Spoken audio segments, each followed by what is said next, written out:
আমি তো মুসলমান হয়েছি, কালমা পড়েছি, কিন্তু আমি একটা কাজ ছাড়তে পারবো না। নবীজি বললেন কি? বলে প্রত্যেক দিন 3-4টা মেয়ের সঙ্গে আমাকে জিনা করতে হবে। হযরত উমর ফারুক রাদিয়াল্লাহু তাআলা তলোয়ার টেনে বার করেছেন, ইয়া রাসূলুল্লাহ আপনি হুকুম দেন, আপনার সামনে এত বড় কথার গর্দনটাকে দুটুকরো করে দিই। নবীজি বললেন উমর বসে যাও, বসে যাও। তার মাথায় হাত দিয়ে বললেন শোনো, তোমার মায়ের সঙ্গে যদি কেউ জিনা করে, ইয়া রাসূলুল্লাহ আমি শেষ বিন্দু রক্ত থাকতে আমি তার সঙ্গে যুদ্ধ করব।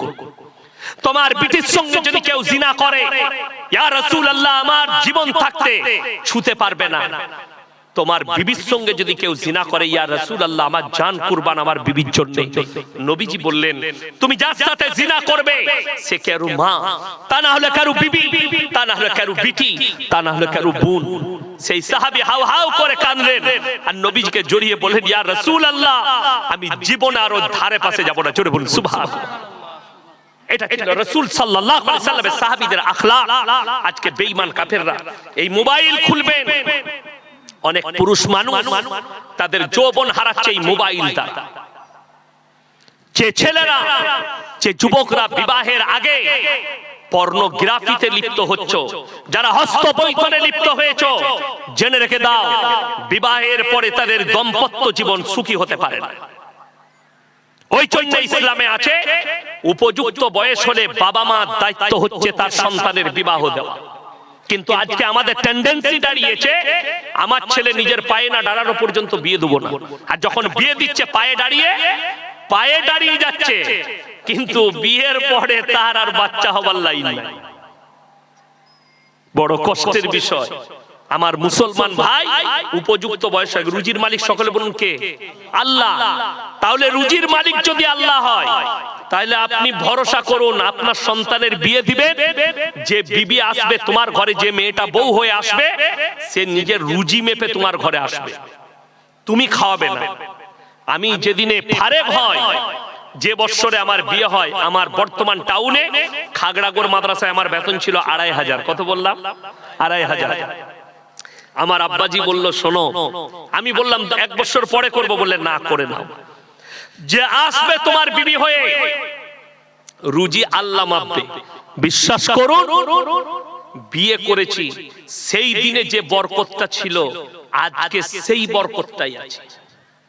এখনো পর্যন্ত বুঝতে পারিনি যে বরকত বিয়ের দিনে পেয়েছি, বিয়ের দিন থেকে আজকের রাত পর্যন্ত একই বরকত পেয়েছি।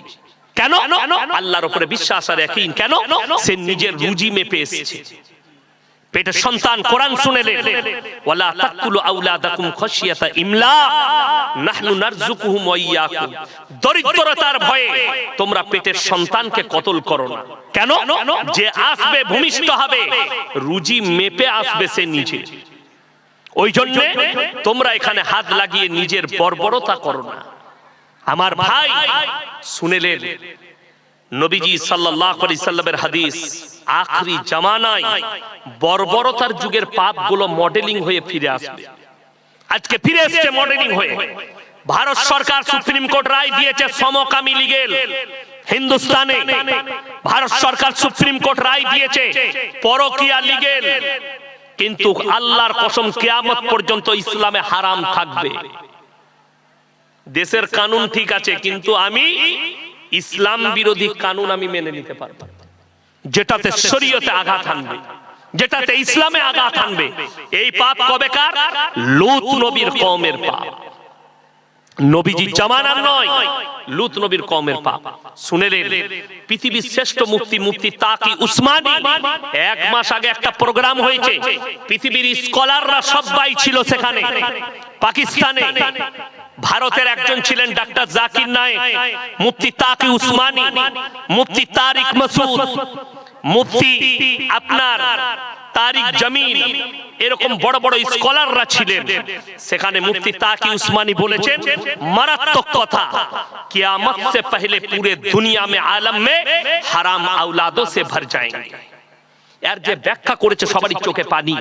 তিনি যে ব্যাখ্যা করেছেন, আজকে দেখুন আমি জলসা করতে এসেছি, আমাকে যদি ইনারা জিজ্ঞেস করেন আপনি কে, আমি আমার বাপের নাম বলবো না মায়ের? কথা বলে বাপের। আমি যদি ইনাকে জিজ্ঞেস করি আপনি কে, ইনি বাপের নাম বলবে না মায়ের? বাপের নাম।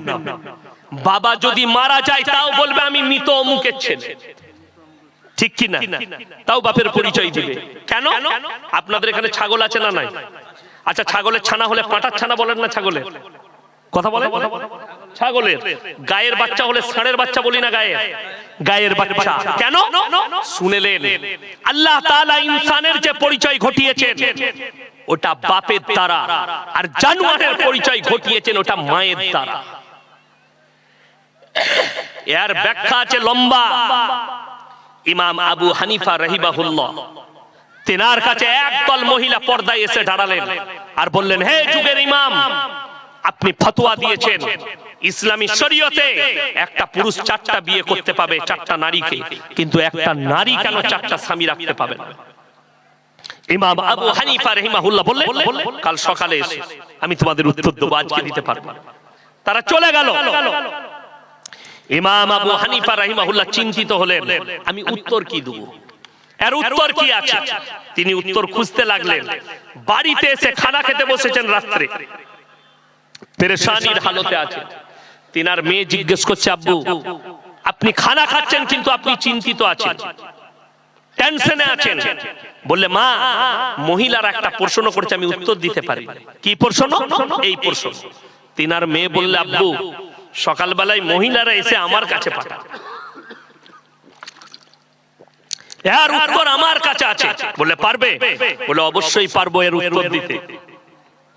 ইমাম আবু হানিফা রাহিমাহুল্লাহর কাছে যখন ফজরের পরে মহিলারা এসেছেন, মায়েরা ভালো করে শুনবেন, যারা পরকীয়ায় লিপ্ত হচ্ছেন তারা ভালো করে শুনবেন, যারা যে সমস্ত যুবক যুবতীরা বিয়ের আগে রিলেশনে জড়িত হচ্ছেন তারা ভালো করে শুনবেন এটা তাদের জন্য। যারা জিনায় লিপ্ত হচ্ছেন, বিয়ের আগে যারা মিলামিশায় লিপ্ত হচ্ছেন, সেই মহিলা সেই পুরুষ আগে শুনবেন। ইমাম আবু হানিফা রাহিমাহুল্লাহ বলেন, আমার মেয়ের কাছে চলে যাও, উত্তর রাখা আছে। সেই যুগটা সায়েন্সের যুগ ছিল না, সেই যুগটা টেকনোলজির যুগ ছিল না। ইমাম আবু হানিফা রাহিমাহুল্লাহর মেয়ে বললেন, বসে যাও। সবারই হাতে রিওয়ায়েতে আছে, একটা করে কটোরা দিলেন, বাটি দিলেন, যাও পর্দার আড়ালে নিজের নিজের স্তন থেকে তোমরা এক বাটি করে দুধ বের করে নিয়ে এসো।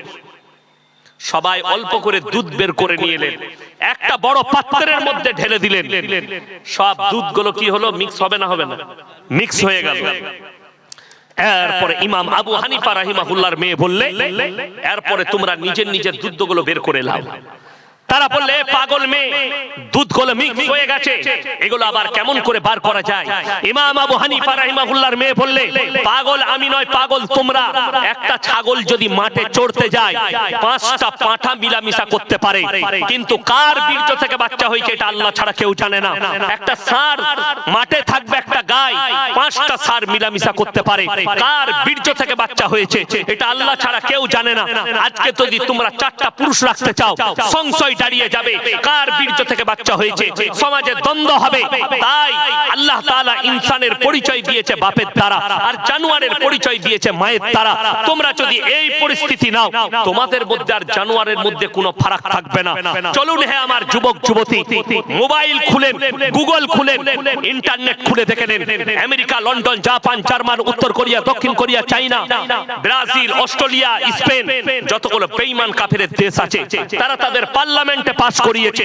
এরপর থেকে যতগুলো বাচ্চা পয়দা হবে, এরা যদি চায় এরা মায়ের পরিচয়ও বাঁচতে পারবে। 1 মাস আগে একজন দামি নামি ফুটবলার, কোন দেশের তার নামও করব না আমি, যদিও ফুটবল খেলা আমি দেখি না, ক্রিকেট খেলা দেখি না, তার গার্লফ্রেন্ড প্রেগন্যান্ট, সে ফেসবুকে ফটো ছেড়েছে আমার পেটে বাচ্চা আছে। তার ওই বয়ফ্রেন্ড ফুটবলার পোস্ট করেছে, আমার বেটা ছেলে হলে এই নাম রাখবো, মেয়ে ছেলে হলে এই নাম রাখবো।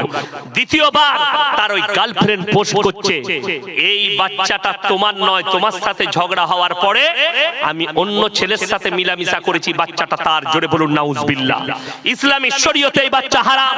নবীজি সাল্লাল্লাহু আলাইহি সাল্লাম 1450 বছর আগে বলে গেলেন, কিয়ামতের পূর্বে কিয়ামতের আলামতের মধ্যে একটা আলামত, বাঁদির পেটে মালিক পয়দা হতে শুরু হবে। আপনারা জানেন না ভারতের একজন আর্টিস্ট, মুসলিমদের আর্টিস্ট, যদিও তার নাম উচ্চারণ করব না, করলি আমার নামে সিবিআই নোটিশ চলে আসবে, আমার নামে কেস হবে, আমার নামে কেস বানানো হবে, ওই জন্য তার নাম উচ্চারণ করব না। তার একটা বাচ্চা বাঁদির পেটে পয়দা হয়েছে, তার বীর্যকে ঢেলে দিয়ে। শুনে রেখে দেন, ইসলামী শরীয়তে এই বাচ্চা হারাম, এই বাচ্চা নাজায়েজ, ইসলাম স্বীকৃতি কিয়ামত পর্যন্ত দিবে না। আজকে মুসলমানের কাছে সবথেকে যেটা প্রবলেম এসে দাঁড়িয়েছে সেটা হচ্ছে পরকিয়া। দ্বিতীয় নম্বর, লোকের বউকে নিয়ে পালিয়ে গিয়ে ঘর করা।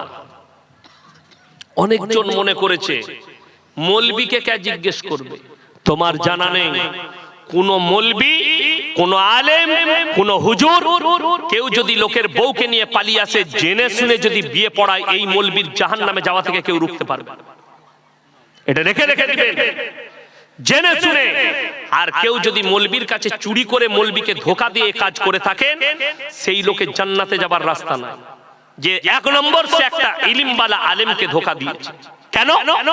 তার আগের স্বামী ডিভোর্স না দেওয়া পর্যন্ত, ইদ্যত না পালন করা পর্যন্ত পৃথিবীর গোটা পৃথিবীর মৌলবী কাবা ঘরের ইমাম নিকাহ পড়ালেও নিকাহ হবে না। এটা শরীয়ত।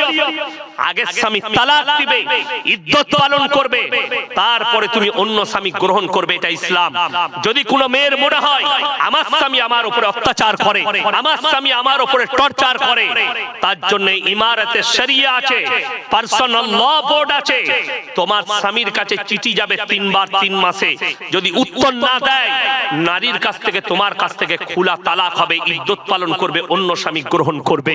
কিন্তু জেনে রেখে দিবেন, যে মেয়েরা মিথ্যা অপবাদ দিয়ে, স্বামীর অপবাদ দিয়ে যারা এইভাবে তালাক নিচ্ছে, কিয়ামতের দিনে তুমি জান্নাতের খুশবু পর্যন্ত পাবে না।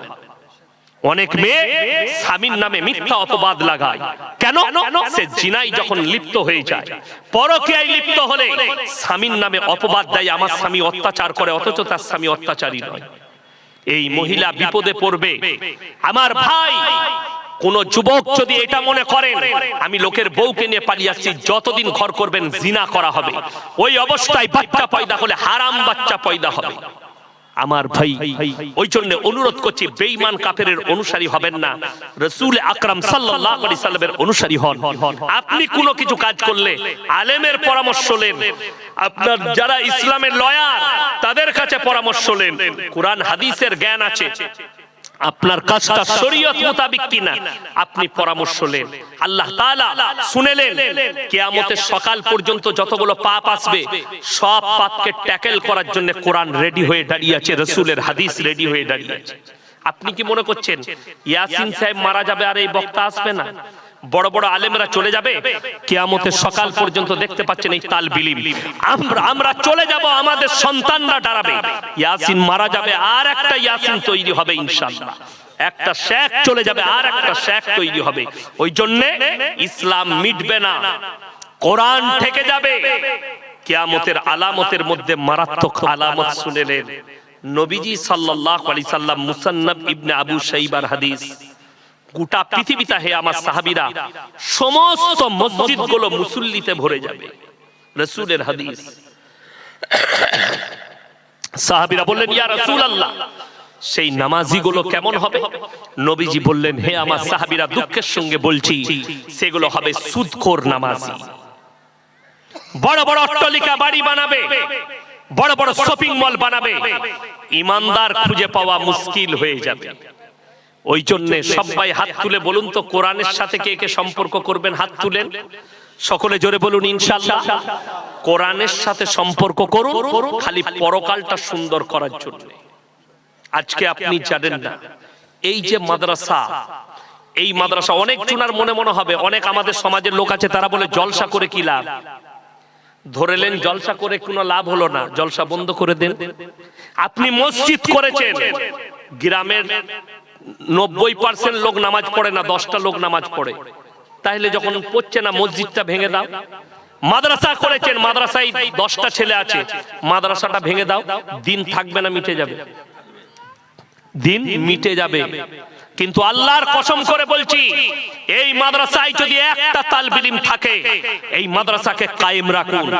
মসজিদে যদি একটা লোক গ্রামের নামাজ পড়ে, তার লেগে মসজিদ কিয়ামত পর্যন্ত কায়েম থাকবে।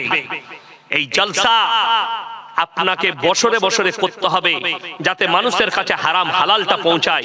বছরে একবার তার দিমাগটা ঝাল হয়, একবার যেন সে দিন বুঝতে পারে।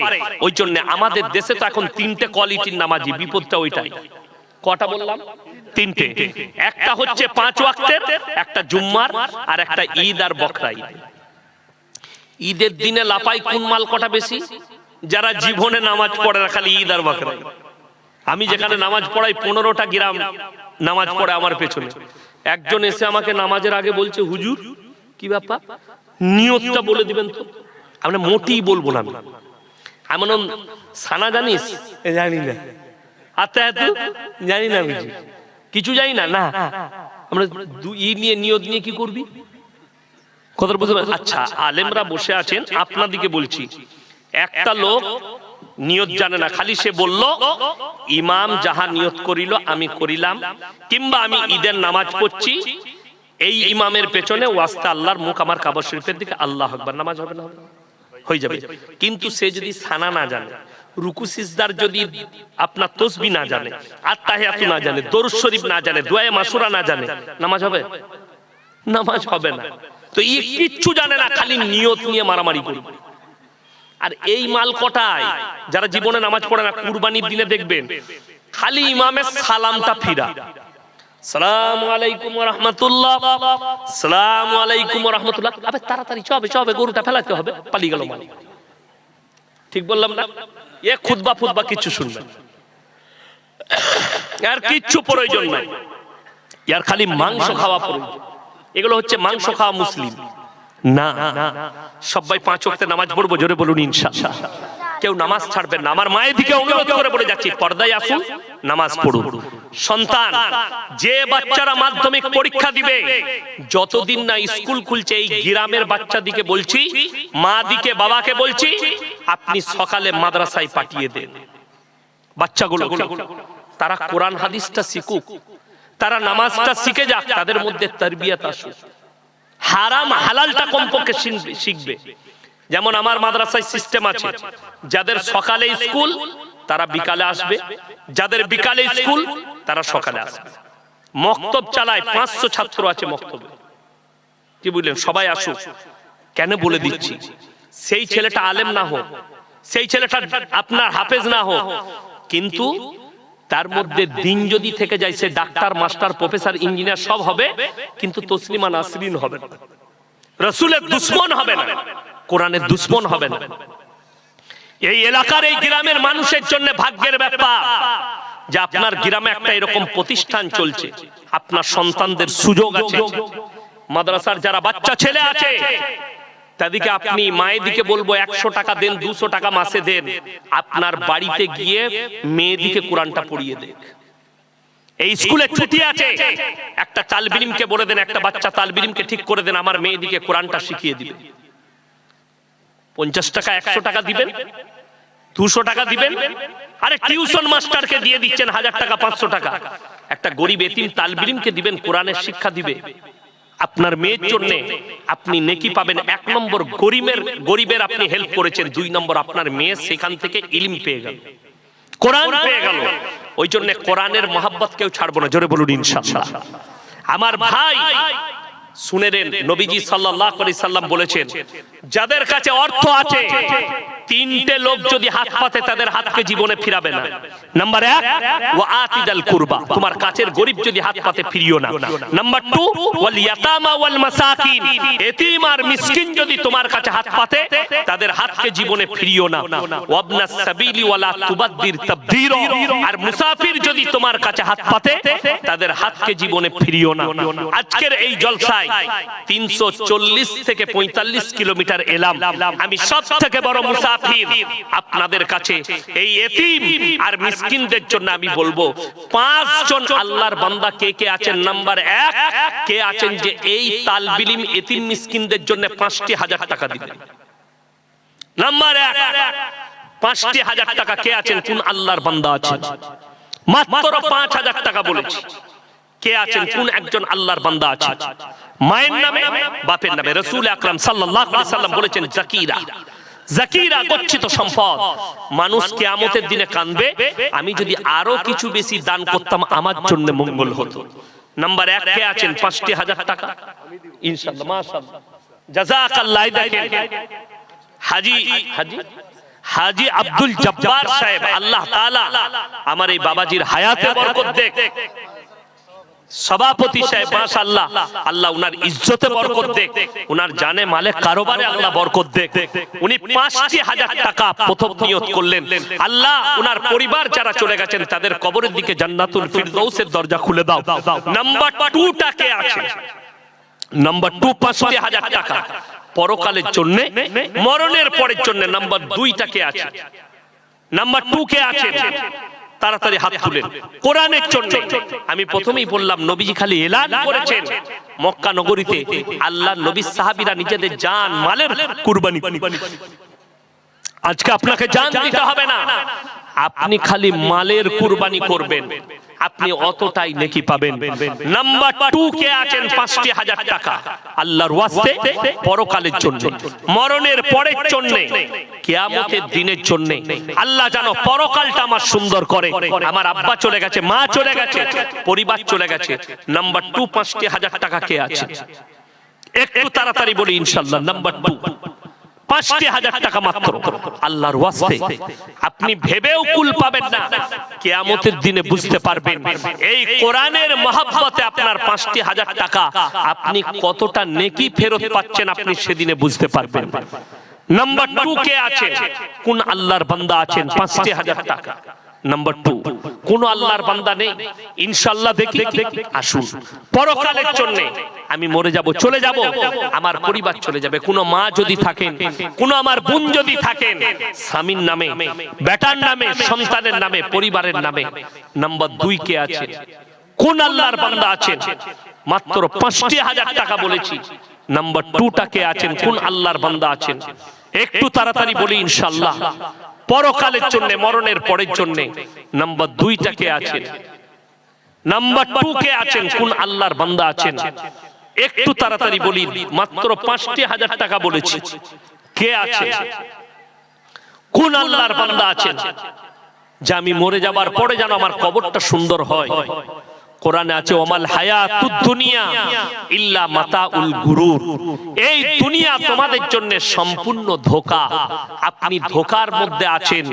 যেদিনে আপনি মারা যাবেন সেদিনে ধোঁকাটা কেটে যাবে।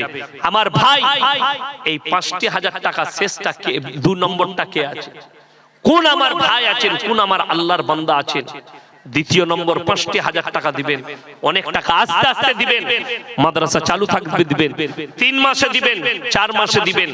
মাত্র 5,000 টাকা চেয়েছি আল্লাহর ওয়াস্তে। কোন আমার ভাই আছেন, একটু হাজী সাহেবের সাথে হবার জন্য এই 2 নম্বর 5,000 টাকাটা কে আছে, আমার কোন ভাই আছেন। আল্লাহ অনেক টাকা দিয়েছে, অনেক দিকে খরচ হচ্ছে, আপনি গিয়ে আল্লাহকে চিনতে পারবেন। একবার রায়গঞ্জের হসপিটালে চলে যান, কলকাতার মেডিকেল কলেজে যান। আল্লাহ তাআলা যে কত বড় মেহেরবান, আপনাকে সুস্থ রেখেছেন, সবল রেখেছেন, সেই দিনে বুঝতে পারবেন। ওই জন্য অনুরোধ করছি, কোন আমার আল্লাহর বান্দা আছেন, এই দ্বিতীয় নম্বর 5,000 টাকা আল্লাহর ওয়াস্তে দিবেন। তৃতীয় নম্বরটা কে আছে, আমার কোন ভাই আছে যে আমি চলে যাব কালকে, আমার আব্বা চলে গেছে, মা চলে গেছে, তাদের নামে দেবো, কিয়ামতের সকাল পর্যন্ত নেকি পাবে। এই 2 নম্বর 5,000 টাকা আমি দেখতে চাই। যদি কেউ না থাকেন, কোন আল্লাহর বান্দা যদি না থাকেন, আমি অনুরোধ করে বলবো 5 জন ভাই 2টি করে 1000 টাকা কে কে আছে, 2000 করে বলুন। 5 জন ভাই 2টি করে 1000 টাকা। মওলানা ইসরাইল সাহেব কামারটুলি, মাশাআল্লাহ, উনি 2000 টাকা দিবেন। আল্লাহ তাআলা মওলানার ইলমে বরকত দাও, আল্লাহ উনার হায়াতে বরকত দাও, উনার পূর্বপুরুষকে আল্লাহ জান্নাতি করুন। আব্দুল কাদের সাহেব